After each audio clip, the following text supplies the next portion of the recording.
नमस्कार, हमारी पेशकश में आप सबका स्वागत है। आपके साथ मैं हूं साकिब सुमन। जी हां, अब पूरा हिंदुस्तान ये सवाल उठा रहा है कि किसानों की तरफ से रेल रोकने का एक अभियान चलाया गया। 3 से 4 घंटे तक देश की अलग अलग क्या रणनीति बनेगी, क्या किसान संयुक्त मोर्चा आगे किस तरीके से सरकार पर दबाव बनाने के लिए कदम उठाएंगे, ये अपने आप में एक बहुत बड़ा सवाल है। चलिए आज इसी मसले पर आपको रूबरू कराएंगे कि आखिर उनकी स्ट्रैटेजी क्या हो सकती है। कुछ खास मेहमान जुड़ेंगे जिनसे करेंगे इस मसले पर बात।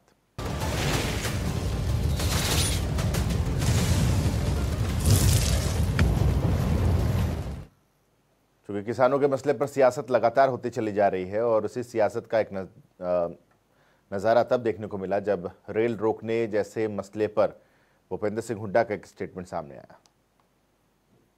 देखिए, इसका नेतृत्व स्वयं किसान कर रहे हैं, कोई राजनीतिक दल नहीं कर रहा। जहाँ तक हमारा सवाल, हमारी पार्टी का सवाल है, उनकी मांगों का समर्थन किया है क्योंकि उनकी मांग जायज है।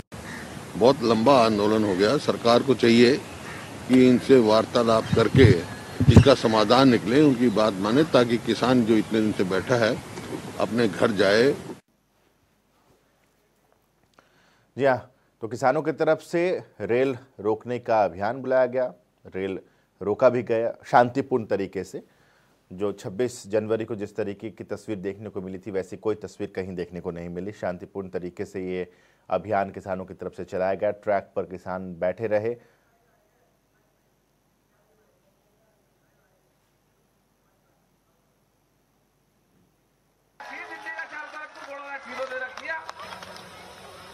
अधिकारी था कस्टम में, उसका गोला लाठी का नहीं पता था। उसने अपने कहा दिया गोला लाठी क्या है। उसने कहा भाई एक बागपत का यहाँ पे इंस्पेक्टर वो बता सके, तो उसने वो बागपत का इंस्पेक्टर बुलवा लिया। आरटीओ पे उनका ऑफिस है, कमरा बंद कर दिया। कहने लगा यार गोला लाठी क्या है जी, दे दूंगा। कहने लगे कैसे है, समान समान इनका यही है कि देख कैसे देनी पड़ेगी जी। वो जी हाँ, तो राकेश टिकैत भी लगातार रेल रोको अभियान के बाद मुखातिब हो रहे हैं अपने लोगों से, किसानों से, उनको संबोधित कर रहे हैं, उनमें और उत्साहवर्धन कर रहे हैं। हिसार में जो महापंचायत हुई वहाँ पर भी राकेश टिकैत पहुँचे थे। तो अब सवाल ये है कि किसानों की तरफ से एक के बाद एक स्ट्रैटेजी अपनाई गई, रणनीति बनाई गई, सरकार पर दबाव भी लगातार कायम है।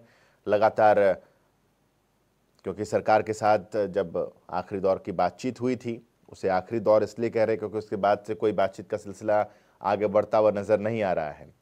तो ऐसे में टोल भी फ्री कराए गए, अब रेल भी रोका गया। अब आगे की स्ट्रैटेजी क्या हो सकती है, ये अपने आप में एक बहुत बड़ा सवाल है कि आगे किस तरीके से सरकार पर दबाव बनाने का काम करें। क्योंकि सरकार की तरफ से लगभग स्पष्ट है कि इन 3 कृषि कानूनों को वो रद्द तो नहीं करेंगे, चाहे प्रधानमंत्री राज्यसभा और लोकसभा के अंदर हो, नरेंद्र तोमर से पहले हो, या सुप्रीम कोर्ट में जाकर के हलफनामा देने की बात भी सामने आ गई कि 1.5 से 2 साल तक इस कानून को होल्ड कर देते हैं, जो बदलाव करने हैं वो कर देते हैं और उसके बाद इस कानून को फिर से लागू किया जाएगा।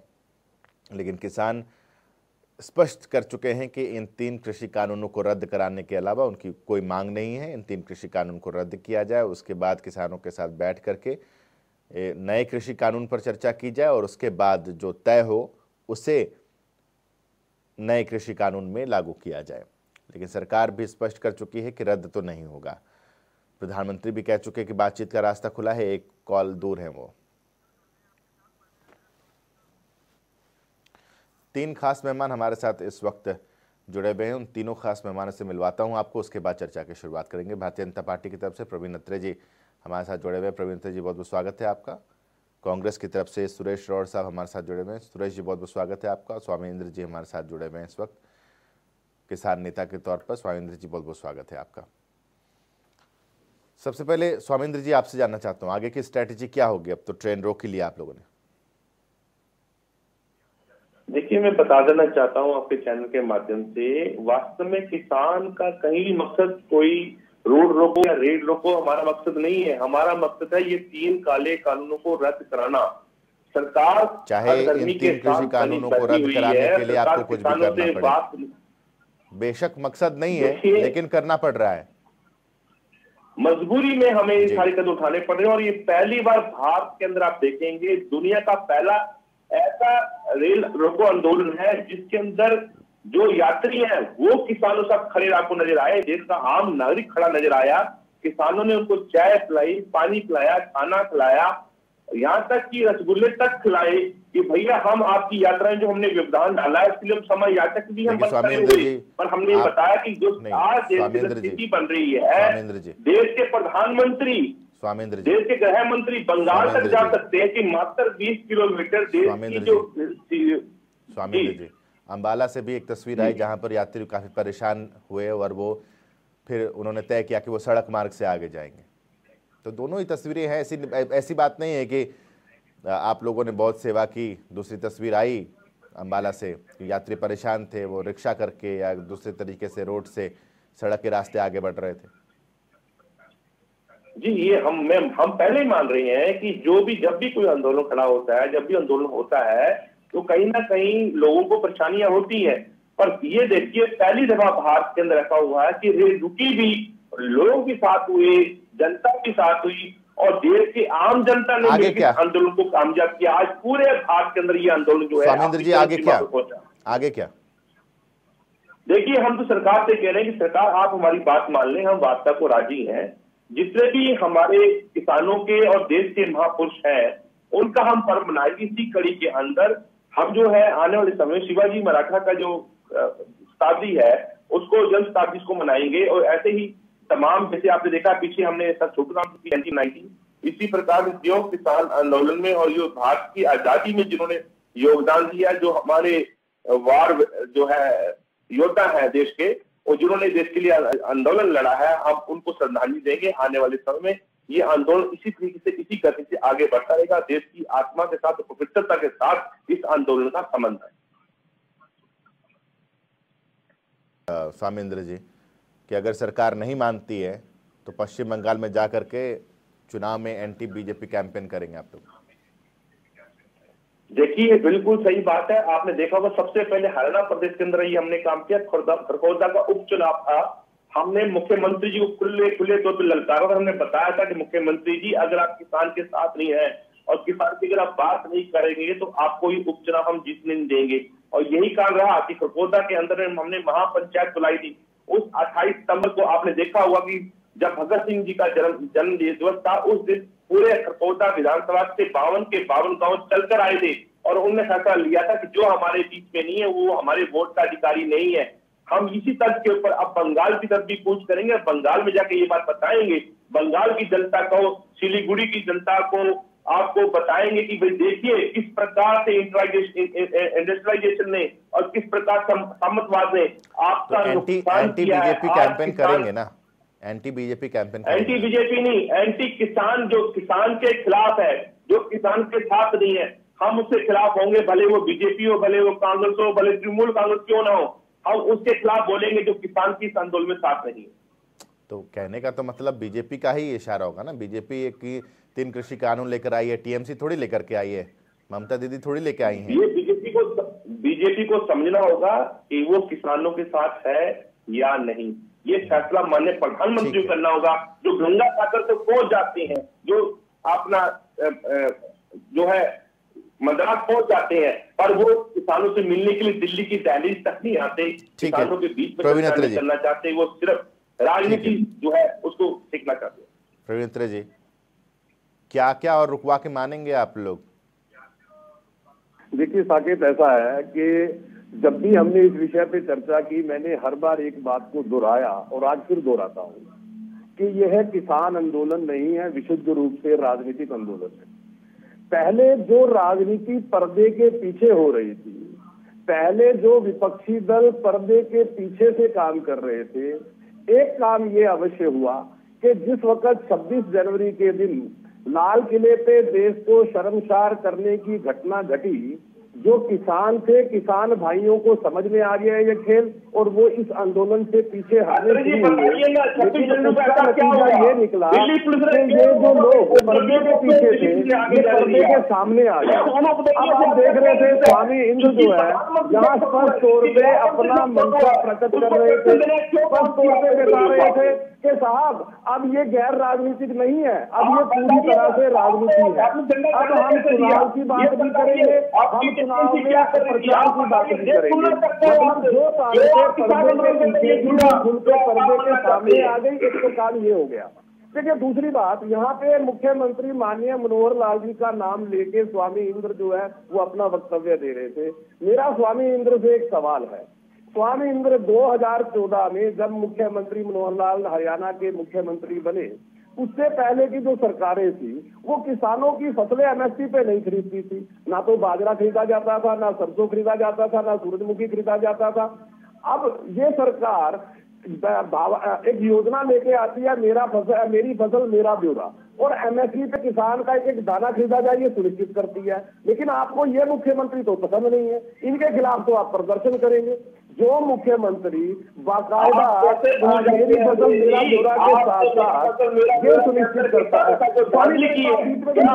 गड़बड़ हो जाती है। बीच में डिस्टर्ब मत कीजिए, अपना एजेंडा मत चलाइए। मैंने कुछ सवाल पूछे, उनका जवाब दे दीजिए। जो मुख्यमंत्री 12,000 रुपए मुआवजा किसान को प्रति एकड़ मिले ये सुनिश्चित करता है, जबकि हमारे पंजाब में मात्र 8,000 रुपए मुआवजा मिल रहा है।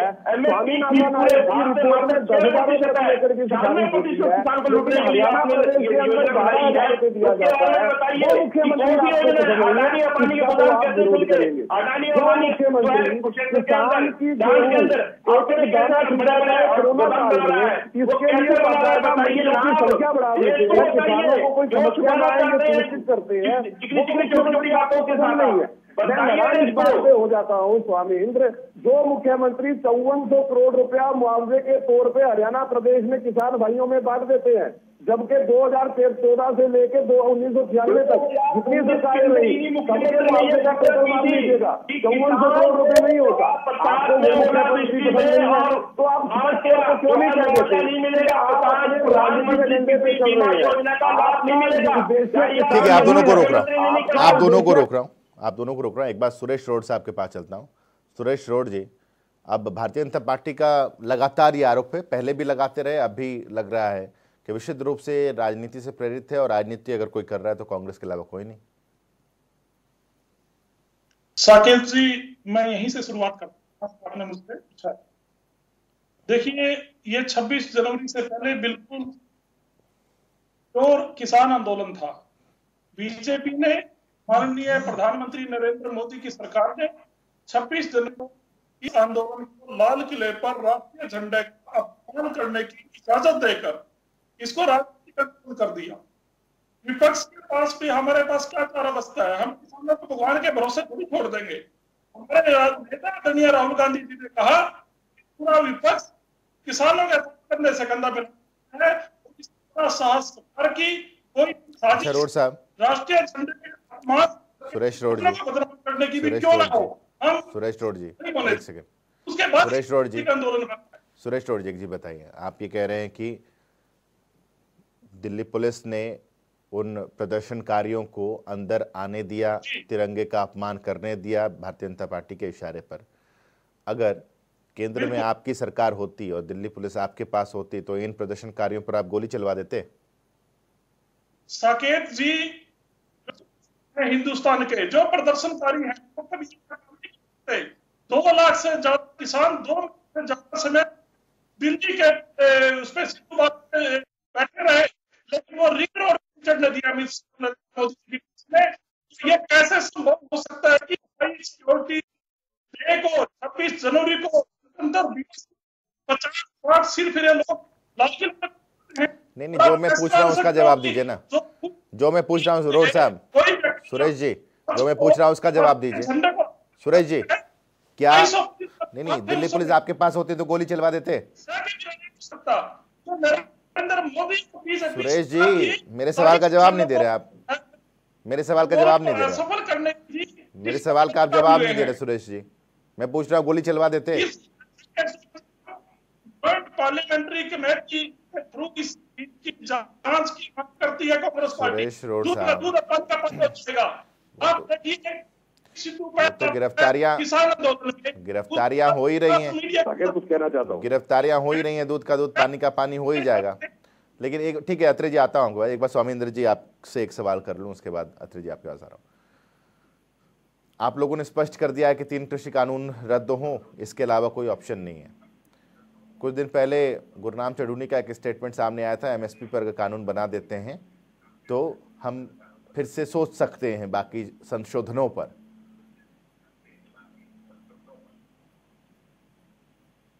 जी साकेत जी, ये बयान जो है बिल्कुल उस दिशा में आया है जिस दिशा में हमें आगे बढ़ना है। हम सरकार से कह रहे हैं कि वार्ता के लिए हर तरीके से हम तैयार हैं, सिर्फ किसान को उसका अधिकार मिलना चाहिए। एमएसपी के ऊपर फीस की गारंटी सरकार क्यों नहीं तय करना चाहती है बताएं। और ये 3 कानूनों के अंदर संशोधन के लिए सरकार तैयार है तो इनको निरस्त करने के लिए क्यों नहीं तैयार है? सरकार बताए इससे देश को, राष्ट्र को क्या नुकसान होने वाला है इन कानूनों को। तो स्वामींद्र जी एक चीज मुझे बताइए कि अगर इस पर एमएसपी पर कानून बनाने के लिए सरकार हाँ कर देती है तो बाकी संशोधन पर आप लोग तैयार हैं? देखिए, मैं वही कह रहा हूँ, मूल्य के आधार पर फिर 3 कृषि फिर कानूनों को रद्द करने की जो मांग आपकी है, फिर जो कानूनों को रद्द करने की आपकी मांग है वो तो हठ में तब्दील हो जाएगी ना, कि ये तो हठ ही थी आप लोगों की। देखिए साकेत जी, मैं बताता हूँ आपको बात, हमें अब तक वार्ता करनी है सरकार से, पर सरकार देखिए जनवरी के माह में प्रधानमंत्री ने कहा कि मैं किसानों से एक फोन कॉल की दूरी पे। नहीं वो ठीक है, मैं उधर नहीं जा, मेरा सवाल ही नहीं था वो, मेरा सवाल वो था ही नहीं।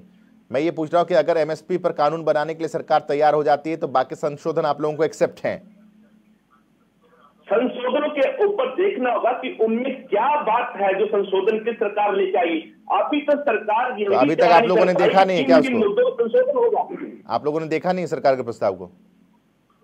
सरकार ने प्रस्ताव को दिया ही नहीं। यहाँ पे सरकार ने तो 9 प्रस्ताव भेजे ना आप लोगों के पास। सरकार 9 संशोधन दिए है ना सरकार ने आपको। मैं साकेत जी, मैं बताना चाह रहा हूँ पूरा देश इस बात को, हमें कभी भी किसानों का नहीं आएगी। किसान तो ये कह रहा है कि जो मैं मेहनत करता हूँ मेरी सरकार, उसको आप क्यों नहीं जायज ठहराते? स्वामीनाथन की रिपोर्ट कहती C2 का फार्मूला आप क्यों नहीं लागू करते?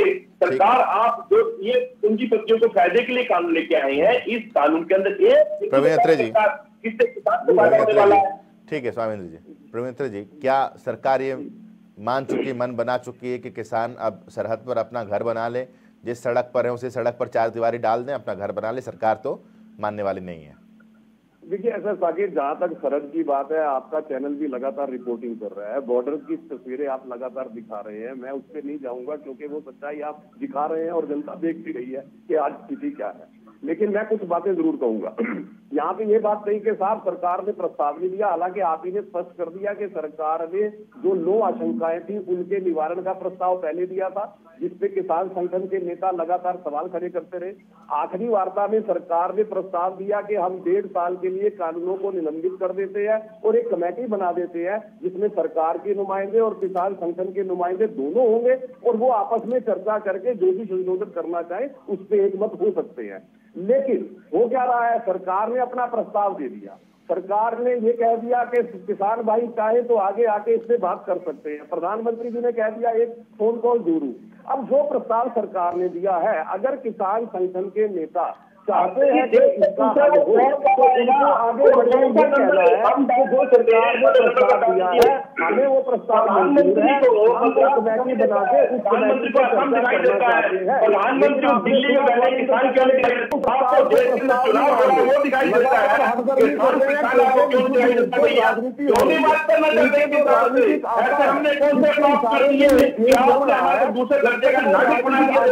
नहीं करेंगे तो स्वामींद्र की क्या औकात है? स्वामींद्र हाँ भरते इसमें। आपको याद होगा चौधरी छोटू राम की जयंती पे गुरनाम चढ़ूनी ने क्या कहा था कि साहब काले चोर को वोट दे देना लेकिन बीजेपी को मत देना। अब पूछना ये है कि ये काला चोर वही है जिसके नेता ये कह रहे थे कि किसान भाइयों को शराब पिला के पार्टी को बचाओ? क्या ये काला चोर वही है जिसने लगातार 63 साल 60 साल सत्ता में रहते हुए किसानों का शोषण किया, किसान का पेट पीठ से लगा दिया, स्वामीनाथन आयोग की रिपोर्ट को उनके पांव के नीचे दबा के रखा, 3 लाख से ज्यादा किसानों को खुदकुशी पे मजबूर कर दिया? क्या ये वही काला चोर है जिसके बाद कांग्रेस